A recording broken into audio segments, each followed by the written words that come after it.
Esse daqui é o que todo mundo vem tirar dúvida comigo. Meu Deus do céu, Thaís, eu não sei como é que eu faço para começar uma redação. Eu sempre travo na hora de escrever.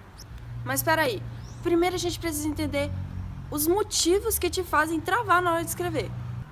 Você poderia travar por não saber o que citar. Mas a gente acabou de conversar sobre isso, certo? Então pode ficar tranquilo com essa parte. Você pode travar por não entender o tema também. Gente, mas você tem que entender que o Enem nunca vai falar um tema que você não sabe escrever. O Enem foi feito para você, aluno do ensino médio. Então eles têm que fazer um tema que você entenda, que você saiba escrever. Por exemplo, não vai cair um tema sobre a física quântica ou sobre a engenharia dos foguetes da NASA. Entendeu? É um tema feito para você, aluno do ensino médio. Eu também me apavorava demais com isso. Por exemplo, quando eu fui fazer o tema de redação de 2017, que era a educação dos surdos, meu Deus, eu olhei o tema de redação e fiquei, surdos, peraí, o que eu falo nisso? Meu Deus do céu, eu não via na ideia, eu travei total. Tanto é que eu não lembro de nada que eu escrevi naquela redação. E a nota não foi tão boa. Mas hoje, eu olho para esse tema e penso, meu Deus, esse tema era muito fácil. Penso nas consequências, nas causas, acabou. Já tenho os argumentos. Agora é só montar minha redação. Agora eu entendo que o que eu passei lá na hora da prova foi tudo desespero. Se eu respirasse e tivesse consciência que a redação não é um bicho de 7 cabeças, como eu tinha naquele tempo, as ideias iam fluir e eu ia conseguir fazer uma redação melhor. Então é isso que você tem que fazer. Respire fundo, leia o tema, leia os textos motivadores com calma, que vai dar tudo certo. Agora eu vou ter uma conversa com vocês sobre isso de modelos prontos. Modelos de redações prontos, modelos de introdução prontos. Uma forma de você não travar é ter esse modelo pronto. Mas eu não te aconselho que pegue esses prontos da internet, porque a chance do corretor ver aquilo como uma redação clichê é muito grande. Então eu aconselho que você faça o seguinte: se você quer ter um modelo pronto, tenha. Faça um, pratique ele umas 2, 3 vezes. Se tiver tudo certo, você guarda e treine sem o modelo, deixando ele como plano B. Eu tenho as minhas citações que cabem em qualquer tema, mas procuro usar elas só quando não acho mais nada, porque, como eu te disse, o inédito é mais cativante. Treine sempre tentando fazer citações inéditas, mas tenha sempre uma carta na manga, que é o seu modelo pronto. Bom, você pode travar também por não saber como começar. Eita, que essa daqui todo mundo vai se identificar, mas se eu te falar que é uma das coisas mais fáceis, você não vai acreditar. Gente, todo engenheiro, antes de fazer uma obra, tem o projeto dela. E na sua redação tem que acontecer o mesmo. Você tem que ter um projeto, tem que saber exatamente o que vai fazer quando pegar o tema, quando pegar a folha de redação. Essa é a mágica para você não travar na hora de escrever e nem perder muito tempo na introdução. Então agora eu vou mostrar exatamente uma técnica para você nunca mais se perder e nunca mais travar na hora de escrever. Vamos lá. Essa aqui é a regra dos 4 Cs. Como que funciona? Você faz uma cruz e no primeiro quadradinho dela você vai escrever as citações, ou seja, tudo aquilo que o tema te lembra. Se o tema for agrotóxico, você pode citar uma alusão, um filme, uma série, não sei. Isso é o que você vai escrever. No segundo quadro, você vai escrever as consequências. Quais são as consequências desse problema? Quais são as consequências dos agrotóxicos? Polui o meio ambiente, faz mal à saúde, então pronto, já tem 2 argumentos. Na terceira caixa, você vai colocar as causas, ou seja, por que o problema continua? O que o governo não está fazendo para resolver ele?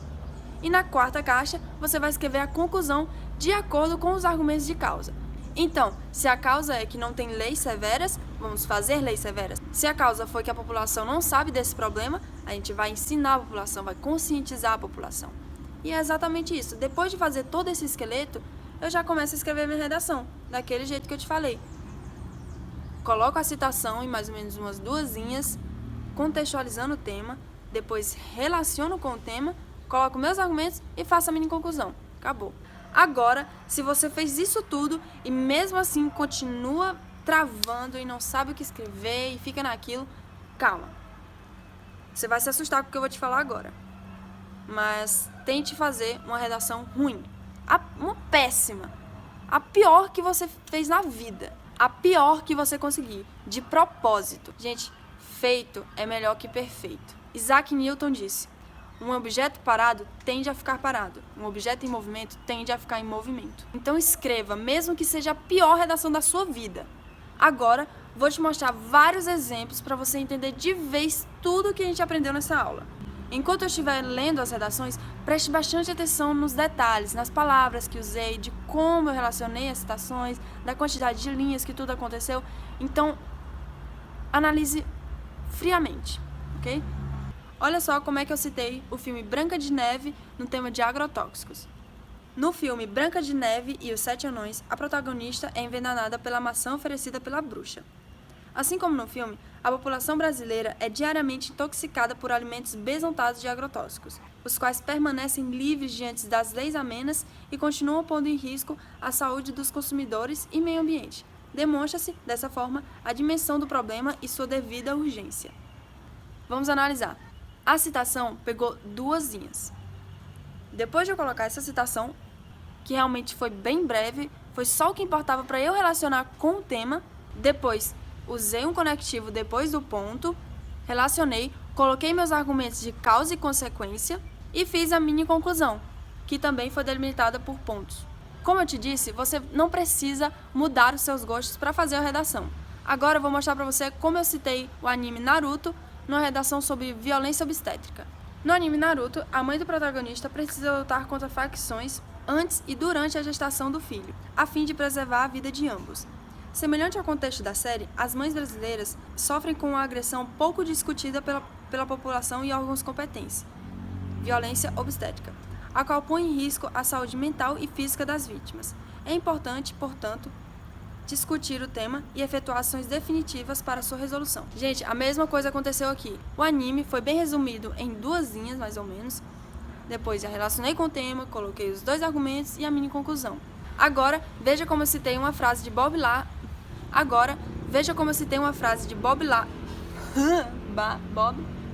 Marley. Agora, veja como eu citei uma frase de Bob Marley em uma redação sobre a desvalorização da cultura brasileira. Segundo o músico Bob Marley, um povo sem conhecimento e cultura é como uma árvore sem raízes. Seguindo o princípio citado, vê-se que o Brasil está desestruturado, visto que a valorização e manutenção da cultura brasileira exibe-se desconfigurada diante das poucas iniciativas estatais para a preservação e incentivo desses costumes. É evidente, portanto, a fragilidade e importância do tema citado. Agora vamos falar sobre aquela introdução que eu disse que eu ia contar para vocês sobre a relação de Rick e Morty com os idosos no século XXI. A série Rick e Morty mostra uma história de avô e neto que desbravam o universo com viagens no tempo e espaço. A conexão íntima dos dois poderia ser uma realidade no Brasil, porém, a relação idosos e sociedade se encontra cada vez mais conflituosa, uma vez que o desrespeito e ignorância dominam boa parte dos cidadãos que continuam a marginalizar a parcela anciã da população. Isto posto, é fundamental analisar o problema e iniciar intervenções eficazes. Estão percebendo os padrões das introduções? Agora veja como eu citei uma música num tema de desigualdade social. A música Cidadão, de Zé Ramalho, expressa descontentamento de um homem por não ter acesso aos mesmos recursos que os demais. Mesmo sendo considerada uma canção antiga, ainda representa a situação de muitos brasileiros, os quais enfrentam a desigualdade social sustentada pela falta de estímulos em áreas como educação e economia. É necessário, portanto, uma análise das premissas do impasse para sua correta solução. Sobre essa parte de citar músicas, tem 2 formas diferentes. Você pode citar da maneira que eu coloquei aqui, falando só o nome, que é a mesma coisa que citar um filme. Tem a mesma regra de citar um filme. Ou então, falar um trecho da música. E isso seria a mesma coisa que citar uma frase. Então, eu colocaria a música tal, de tal pessoa, tem tal trecho. E você coloca entre aspas esse trecho e continua a escrever a redação. Essa é a regrinha básica para citar músicas. Outro detalhe. Você percebeu os conectivos? Pois é, eu posso usar ele de muitas formas. Ele pode ficar deslocado ou não. Ou seja, você pode colocar ele no início da frase ou um pouquinho depois. Olha como ele fica no início da frase, de acordo com os exemplos que eu citei. No último exemplo, eu usei ele deslocado. Olha como ficou. É necessário, portanto, uma análise das premissas do impasse para sua correta solução. Tá vendo? Ele não ficou no início da frase. Eu poderia muito bem escrever, portanto, é necessário a análise das premissas. Mas quando eu coloco deslocado, o corretor já vê que eu tenho outra visão, que eu consigo deslocar o conectivo. E isso mostra que você sabe. Então, tente sempre fazer isso na sua redação.